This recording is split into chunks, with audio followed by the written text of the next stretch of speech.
Welcome to another edition of Talk City Greensboro, produced by GTN, featuring interviews and events happening around town. It's an easy way to stay in the know while you're on the go. Subscribe to Talk City on iTunes, Stitcher, Google Play, or SoundCloud so you can keep up with what's going on in Greensboro city government. I'm your host, Josh Johnson. Did you forget your name? Well, no, I get on the script it says filling in for host Josh Johnson. So You're here. I'm here this time. Yeah. So I'm your host, Josh Johnson, and as always, next to me, the man at the controls, the man who carries on when I am no longer here, Mr. Devin Smith. It's good to be back. Thank Carlos for being here in my stead. Yeah, I almost asked him to come back this week. Well, actually, I reviewed the video from last. He said I was going to be in your spot. So. Yeah. Or maybe you said that. Well, what's up, Greensboro? Thank you for joining us for another edition of Talk City. If you don't already know about the amazing programming that the Parks and Recreation Department has been publishing, you are about to get a small taste of it today.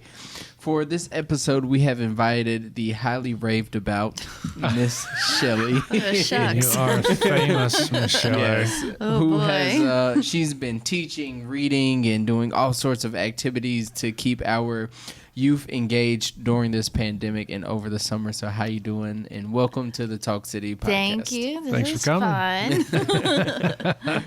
So tell us what you were doing before everything began to get shut down and some of our services began to be reduced.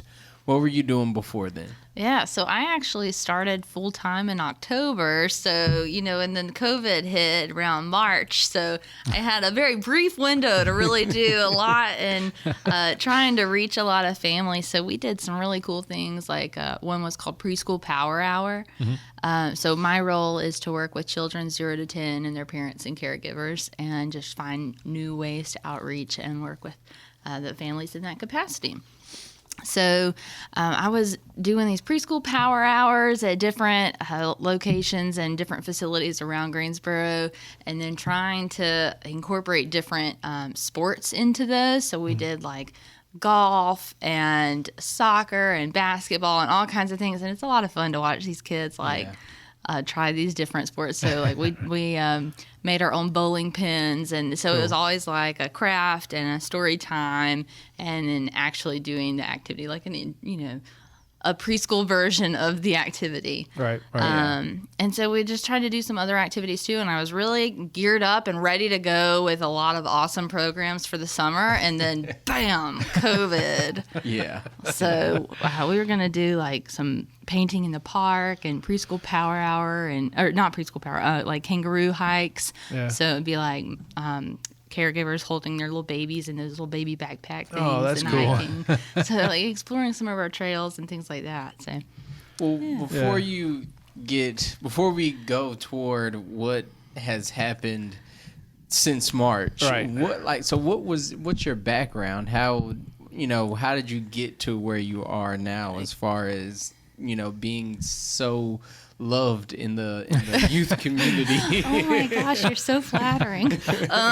So I have a really big background in adventure recreation. Mm-hmm. So I used to manage a challenge course and take adventure trips and climbing wall and like all kinds of stuff like that, and also in aquatics. So I had a lot of experience teaching kids how to swim, and working with older kids a lot actually was a bigger focus for me, but I've been in a very interesting spot. I had a child on July 4th in 2019, so it's kind of a neat thing of like, what would I want to do with my kids? And now I can think about doing that with other people's kids. Yeah.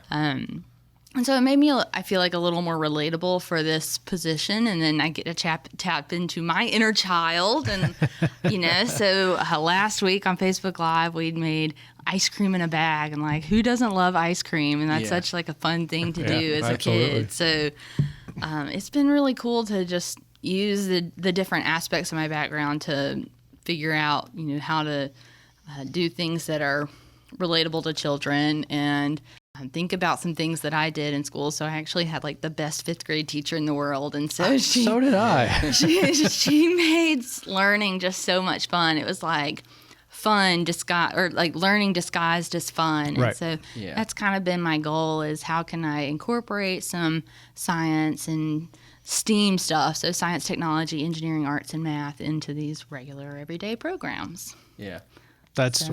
And you've done a good job switching gears. We know that everyone went to online programming, once it happened. The virus that must not be named. Right, we will not name that thing. But it's been really well received, and Parks and Rec is really, you guys the content you're putting out is just amazing. So what's been your favorite part of that experience?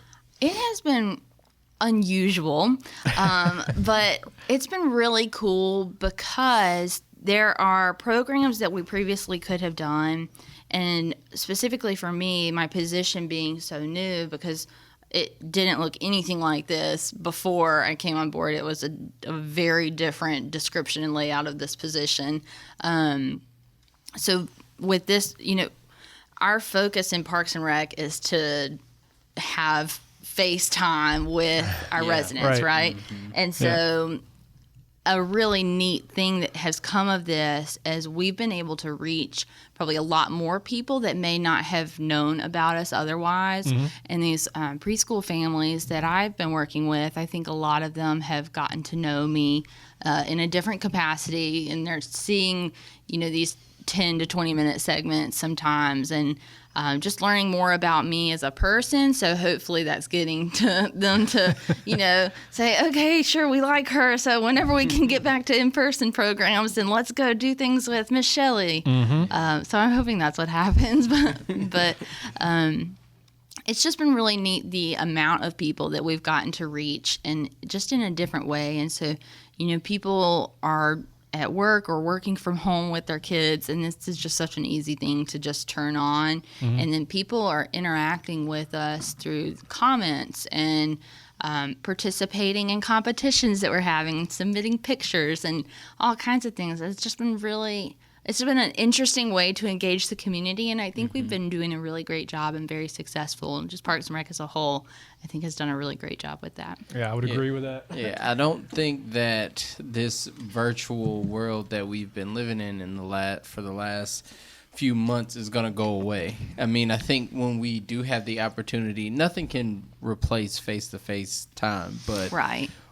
I think once we get that opportunity, I think a large part in seeing so many results and so much positive results in the virtual world, I think it's here to stay now. Yeah. Yeah. I definitely. Yeah, I don't want to speak for everyone in our marketing crew and everything, but I really feel like we've done such a good job with the virtual programming. I think that it will continue in some form or another, and whether it looks the same as it does right now or not, there's definitely a lot of opportunities, and COVID has put a damper on a lot of things for a lot of people, but there's definitely been some positives that have come out of it that are letting us kind of reframe and reshape how we're doing some things. Mm-hmm. Yeah.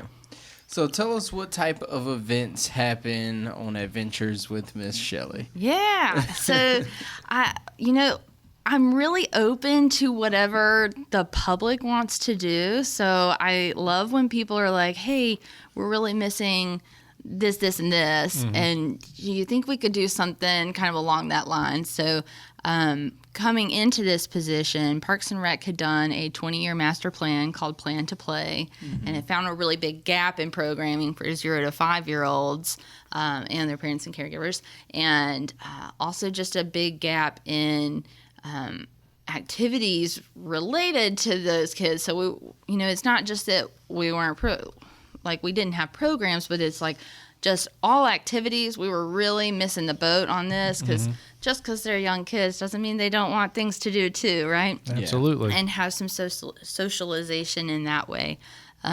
So it's been, I'm just excited to get back into it and to see what parents are looking for to have with their kids, because I've even heard some people talking about virtual preschool coming up, and that it sounds like homeschool to me, so I don't know. But if there's something that parents are missing, I'd love it they just email me and just say, hey, we really want a little more focus on science, or we want to figure out how to incorporate some technology, or we want to learn about ice cream glaciers and stuff like, crazy things like that. But, when we get back to in-person programming, I'm really excited to bring back some of those programs that I was ready to do for the summer. So flying kites, making and flying your own kite, and That's awesome. yeah, and doing some of the painting in the park and the kangaroo hikes and all kinds of things like that. I'm just excited to get back in the saddle. Well, for so to folks speak. who have not seen now, I will say that don't wait until that time happens, because right now there's a lot of really cool stuff going on. Like I've tuned in, I've been watching, and the episode where you were like taking care of your bees was fascinating. I do love my bees. Ms They're Shelli has her awesome. own bees, and she is a beekeeper, and that episode was wonderful. Yeah. And the astronomy episode that you did, that was fantastic. So don't wait. I mean, yeah, it's going to be really cool when we can all get together, but check things out now, because she's putting some really cool stuff up there, and I highly recommend it. Yeah, thank you. And I mean, you're doing crafts and all types of things. We right? did a cake decorating competition that was, I feel like, a huge success, and everybody's cakes were wonderful. I really wanted to just like say, you get a prize, and you get a prize, and you get a prize. It would have been awesome, but we, limited on prizes that we can hand out when we're working with a sponsor. Yeah.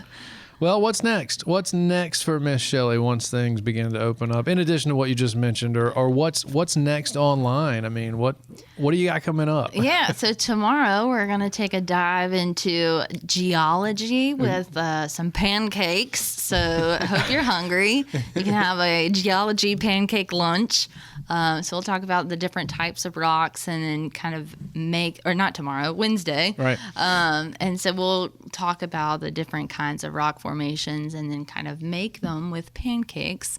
Another thing I'm telling you, my 5th grade teacher was awesome. That's something that she did. So I talked to her and I was like, hey, can you remind me how you did some of this stuff? And so she helped me out a little bit. So thanks, Miss McCoy, if you're listening. You're awesome.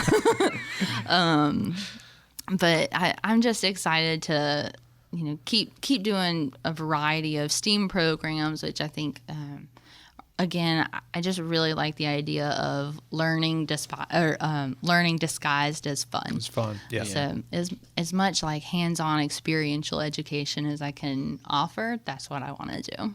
Yeah, which kind of leads us into our last question, which is, what do you want the children to take from this? I mean, yeah, you keep talking about the educational stuff, but I mean, that's what you do it for. So, what do you really want them to take from watching your programming and keeping them engaged even during this pandemic? Yeah, I think if a kid can watch a program that I'm doing and find an interest or a passion for something, be it the beekeeping or, become really interested in geology with these pancakes on Wednesday. I mean, Or pancakes.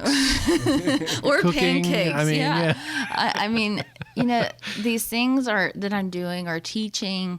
Some of them are teaching skills. Some of them are just fun, but there's generally a learning component involved in them. And so, I really hope the kids can take something away from it. So at the end of a session, if a parent's like, hey, what did you learn from that? Or what did they talk about? If the kid can say a couple of things that were at least talked about, then you know that they learned something. Yeah, So- yeah.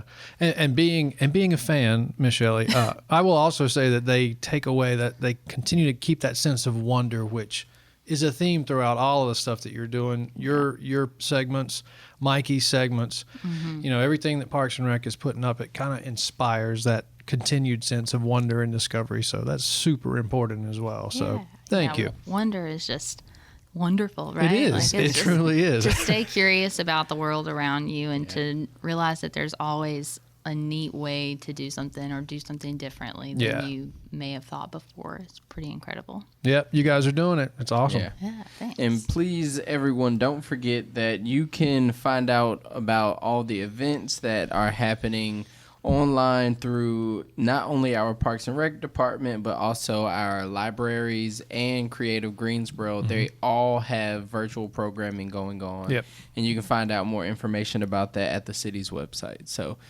go and explore with Ms Shelli. Yes. Yeah. Yes. Thanks you for coming. Thank y'all for having me. We appreciate it. Yeah. It's been a good time.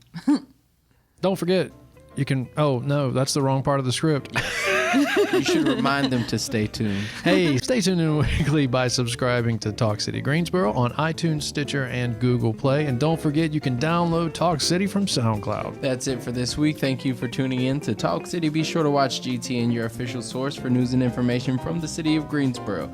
GTN is available on Spectrum Channel 13, AT&T U-verse Channel 99, and North State Channel 31. GTN also streams live on Roku and the city's website at greensboro-nc.gov. Have a good one. Thanks, everybody.